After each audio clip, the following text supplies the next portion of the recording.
नमस्कार दर्शक बंधु विजिट क्लब ओडियार आउ एक अध्याय अगणित दर्शक मानक मोर अनेक अनेक शुभेच्छा सह शुभकामना। जगतरनाथ प्रभु जगन्नाथ आपण चलापथ को कुसुमित करंतु, यह ही मो जगन्नाथ पाखे प्रार्थना।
दर्शक बंधु आपण मैंने देखिपे एक नदीर दृश्य।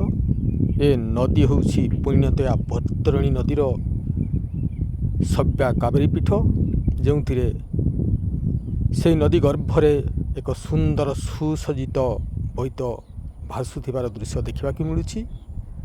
आउ से नदी कूल प्रबल मात्रा जन समुद्र लहरी खेलिबार दृश्य आपण मैंने निश्चित भाव में देखिपे। यही देखिपे से नदी गर्भर परिवेश केमती खूब उत्साह आ खुशी मनरे से पुण्यतया बैतरणी पीठरे समस्ते बुड़ दौरान। आउ से बुड़ देवा बेले खूब आनंद अनुभव कर छोटू बड़ पर्यंत। शीत थर थर परिवेश, से शीत थर थर परिवेश रे खूब चल चंचल हो उठी बैतरणी नदी सभ्य कावेरी पीठ। आपण मैंने देखिपे से नदीर दृश्य, धुआड़िया दृश्य, कुहुड़ी भरा सकाल ये हूँ बोईत बनाण उत्सव, जहाँकि केन्दुझर जिला पाटना ब्लॉक अंतर्गत राजनगर बैतरणी नदी कूल आयोजन होईछि।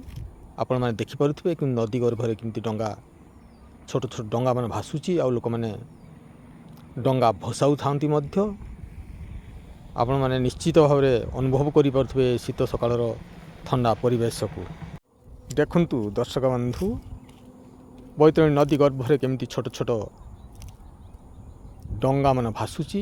ये सब लोक मानकर डंगा, अनेक लोक रुंडीभूत हो छोट छोट डंगा मान बैतरणी नदी में भसाई। आपण मैंने देखिपे नदी भसाई खूब आनंद अनुभव करी सही शीत थर थर परिवेश बड़ी भोरू से माने नदी गर्भरे गाधुथिबार दृश्य, आउ नदी तुठरे माँ भौणी मैंने छिड़ा होइतिबा दृश्य। तापरे डंगा को सुसज्जित करी पूजा करी केमती आपण मैंने देखंतु डंगा को केमती नदी कूल केमती पूजा करा जाउछि। धूप दीप फूल चंदन सहित केमती डंगा को भसैवा पूर्वर ए दृश्य होची। डंगा को नदी रे भसैवा पूर्वर ए दृश्य, डंगा को रंगीन डंगा, यही सब डंगा को सब पूजा करी से नदी गर्भरे भसैबे, बोईत बंधन उत्सव को उपभोग करिवे। खूब सुंदर परिवेश भितर बोईत छोट छोट डंगा को भसैवा पूर्वर केमती धूप दीप दे पूजा करा जाउछि। आपण मैंने ए दृश्य देखुंत से नदी कूलर दृश्य, जो नदी कूल ରଙ୍ଗ ବେରଙ୍ଗର ଡଙ୍ଗାମାନଙ୍କୁ ପୂଜା କରାଯାଉଛି। ଏହି ସେହି ଦୃଶ୍ୟ ଏ ହେଉଛି ବୋଇତ ବନ୍ଦାଣ ପରିବେଶର ଏକ ଅଭୁଲା ଦୃଶ୍ୟ, ସୁନ୍ଦର ଦୃଶ୍ୟ। ଆପଣମାନେ ଦେଖୁଛନ୍ତି ଛୋଟରୁ ବଡ଼ ପର୍ଯ୍ୟନ୍ତ ସମସ୍ତେ ପୂଜା କରିବାରେ ଲାଗିଛନ୍ତି ସେଇ ଛୋଟ ଛୋଟ ରଙ୍ଗୀନ ଡଙ୍ଗାକୁ। ଦର୍ଶକ ବନ୍ଧୁ, ଏ ହେଉଛି ପବିତ୍ର ବୈତରଣୀ ପୀଠର ଏକ ଆକର୍ଷଣୀୟ ମନଲୋଭା ପରିବେଶ। ଏହି ମନଲୋଭା ପରିବେଶରେ ଆପଣମାନେ ଦେଖିପାରୁଥିବେ କେମିତି ଡଙ୍ଗାକୁ ନଦୀ ଗର୍ଭରେ ଭସାଉଛନ୍ତି ଛୋଟ ଛୋଟ ଛୁଆମାନେ, ବୟସ୍କ ଲୋକମାନେ ମଧ୍ୟ, ମା ଭଉଣୀମାନେ ସମସ୍ତଙ୍କର ଖୁସି ଆଉ ଉତ୍ସାହ ମନରେ ଏହି ବୋଇତ ବନ୍ଦାଣ ଉତ୍ସବକୁ କେମିତି ପାଳନ କରାଯାଉଛି।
ଦର୍ଶକ ବନ୍ଧୁ, ଡଙ୍ଗାକୁ ଭସେଇ ଦେଇ କେମିତି ପ୍ରଣାମ କରି ଚାହିଁ ରହିଥାନ୍ତି ସେହି ବୈତରଣୀ ନଦୀର ସୁଅକୁ।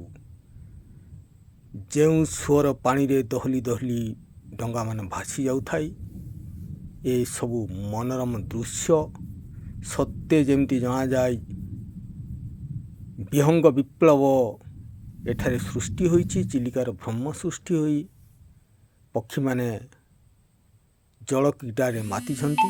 ଖୁବ୍ ସୁନ୍ଦର ମନୋରମ ଦୃଶ୍ୟ। ସେଇ ନଦୀର ଜଳକୁ ସମସ୍ତେ ମଥାରେ ମାରି ନିଜର ପବିତ୍ରତା ବଜାଇ ରଖିଛନ୍ତି ଏହି ସବ୍ୟା କାବେରୀ ପୀଠରେ। ଡଙ୍ଗାକୁ ଭସେଇ ଦେଇ ଜଳକୁ ଧରି ପ୍ରଣାମ ଜଣାଉଥାନ୍ତି, ଆଉ ଡଙ୍ଗା ତାର ଭାସି ଭାସି ଯାଉଥାଏ ଆଗକୁ ଆଗକୁ। ପାଣିର ସୁଅରେ କାଳେ ଡଙ୍ଗାଟି ବାଟବଣା ହୋଇଯିବ, ସେଇଥିପାଇଁ ଆହୁଲା ମାରି ନିର୍ଦ୍ଦିଷ୍ଟ ଦିଗକୁ ପଠାଇ ଦେଉଥାନ୍ତି ଛୋଟ ଛୋଟ କୁନି ପିଲାମାନେ ମଧ୍ୟ। ଏଇ ଦେଖନ୍ତୁ ଡଙ୍ଗା ଭସେଇବାର ଦୃଶ୍ୟ। ଛୋଟ ଛୋଟ ପିଲାମାନେ କେମିତି ରଙ୍ଗ ବେରଙ୍ଗର ଡଙ୍ଗାକୁ ସଜେଇ ନଦୀ ଗର୍ଭରେ ଭସାଇ ଦେଇଛନ୍ତି। ଆଉ ଡଙ୍ଗାମାନେ ମଧ୍ୟ କେହି କାହାରକୁ ଛାଡ଼ି ଦେଇ ଚାଲିଯିବାକୁ ଇଚ୍ଛା ପ୍ରକାଶ କରୁନାହାନ୍ତି। ସୁନ୍ଦର ସୁସଜ୍ଜିତ ଡଙ୍ଗା, ଖୁବ୍ ମନୋରମ ଦୃଶ୍ୟ ଏହି ସବ୍ୟା କାବେରୀ ପୀଠରେ। ଆକର୍ଷଣୀୟ ପରିବେଶ, ଶୀତ ଥର ଥର ସମୟ, ତଥାପି ଏହି ଶୀତକୁ ଖାତିର ନକରି ବୈତରଣୀ ନଦୀ କୂଳରେ ସମସ୍ତେ ଏକତ୍ରିତ ହୋଇ ଡଙ୍ଗା ଭସାଇବାରେ ବ୍ୟସ୍ତ ହୋଇଛନ୍ତି।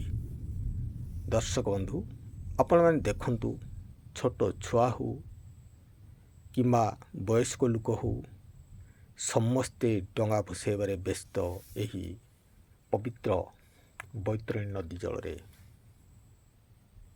ସାରା ନଦୀ ଗର୍ଭରେ ଆପଣ ଯଦି ଦୃଷ୍ଟି ପକାଇବେ, ଦେଖିବେ କେବଳ ଡଙ୍ଗାର ଛବି, ଡଙ୍ଗା ବ୍ୟତୀତ ଆଉ କିଛି ବି ଏଠାରେ ଦେଖାଯିବାର ଜଣାପଡ଼ୁନାହିଁ। ଦେଖନ୍ତୁ ଦର୍ଶକ ବନ୍ଧୁ, ଏହି ପବିତ୍ର ସବ୍ୟା କାବେରୀ ପୀଠ, ଏହି କାବେରୀ ପୀଠରେ ବିଭିନ୍ନ ରଙ୍ଗ ବେରଙ୍ଗର ଡଙ୍ଗା ଭସାଇ ଚାଲିଛନ୍ତି ସମସ୍ତେ। ଆଉ ସେ ଜଳଘାଟରେ ଶୀତ ଥର ଥର ସମୟ ହେଲେ ମଧ୍ୟ ବୁଡ଼ ପକାଇବାକୁ କେହି ପଛଉନାହାନ୍ତି। ଆପଣମାନେ ଏ ଦୃଶ୍ୟ ଦେଖିପାରୁଥିବେ କେମିତି କୁହୁଡ଼ି ଭରା ଶୀତ ସକାଳର ଏଇ ଦୃଶ୍ୟ, ତଥାପି ଖୁବ୍ ଆକର୍ଷଣୀୟ ଦେଖାଯାଉଛି।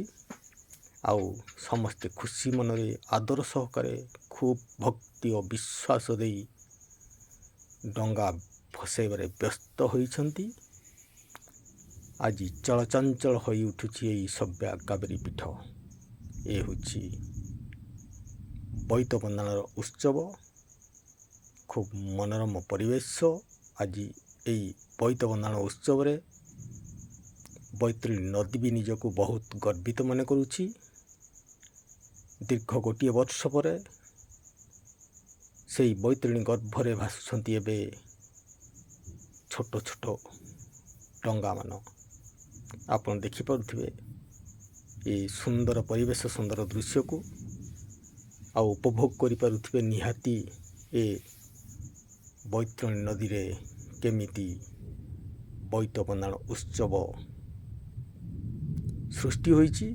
ଆଉ ସେହି ନଦୀ ଗର୍ଭରେ ମଧ୍ୟ ଏକ ସୁସଜ୍ଜିତ ବୋଇତ ଭାସୁଛି। ଯେଉଁ ବୋଇତ କି ସାଧବ ପୁଅମାନେ ସେହି ବୋଇତରେ ବସି ବାଣିଜ୍ୟ କରିବାକୁ ଯାଉଥିଲେ, ତାହାର ପ୍ରତିରୂପ ଏହି ବୈତରଣୀ ନଦୀ ଗର୍ଭରେ ତିଆରି ହୋଇଛି। ଖୁବ୍ ଉତ୍ସାହ ଉଦ୍ଦୀପନା ମଧ୍ୟରେ ଦେଖୁଛନ୍ତି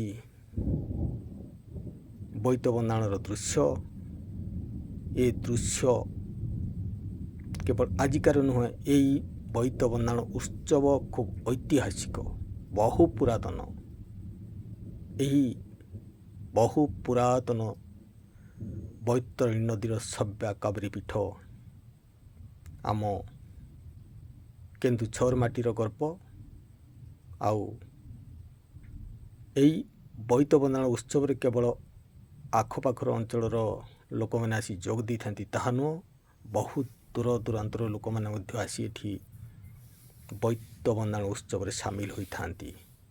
ଆପଣ ଦେଖିପାରୁଥିବେ କୁହୁଡ଼ି ଭରା ସକାଳରେ କେମିତି ବୈତରଣୀ ନଦୀ ଗର୍ଭରେ ବୁଡ଼ ପକାଉଛନ୍ତି, ଆଉ ନିକଟରେ ଭାସୁଛି ସୁସଜ୍ଜିତ ବୋଇତଟିଏ।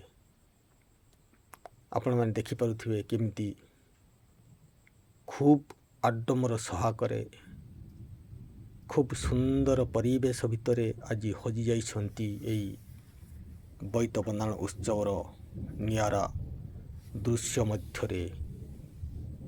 ଶୀତର ଲହରୀ ଖେଳି ଆସୁଥିଲେ ମଧ୍ୟ ଶୀତକୁ ଖାତର ନ କରି ସବୁ ବୋଇତ ବନ୍ଦାଣ ଉତ୍ସବରେ ମାତିଛନ୍ତି।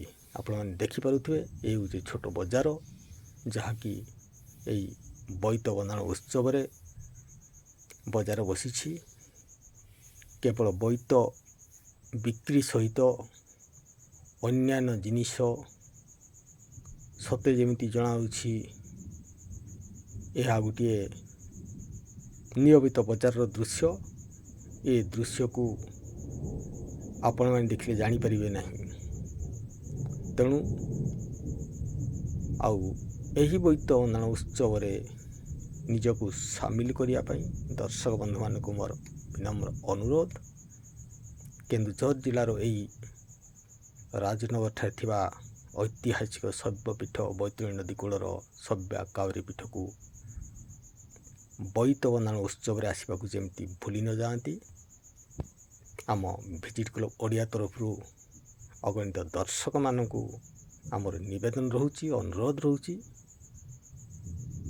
ଥରୁଟି ହେଲେ ମଧ୍ୟ ଏହି ବୋଇତ ବନ୍ଦାଣ ଉତ୍ସବରେ ଯୋଗ ଦେବାକୁ ମୁଁ ଅନୁରୋଧ କରୁଛି। ଆପଣମାନେ ନିଶ୍ଚିତ ଭାବରେ ଏହି ବୋଇତ ବନ୍ଦାଣ ଉତ୍ସବରେ ଯୋଗ ଦେବା ପାଇଁ ଭୁଲିବେ ନାହିଁ।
दर्शक बंधु वर्तमान पाई आज अध्याय को यही रखुछि।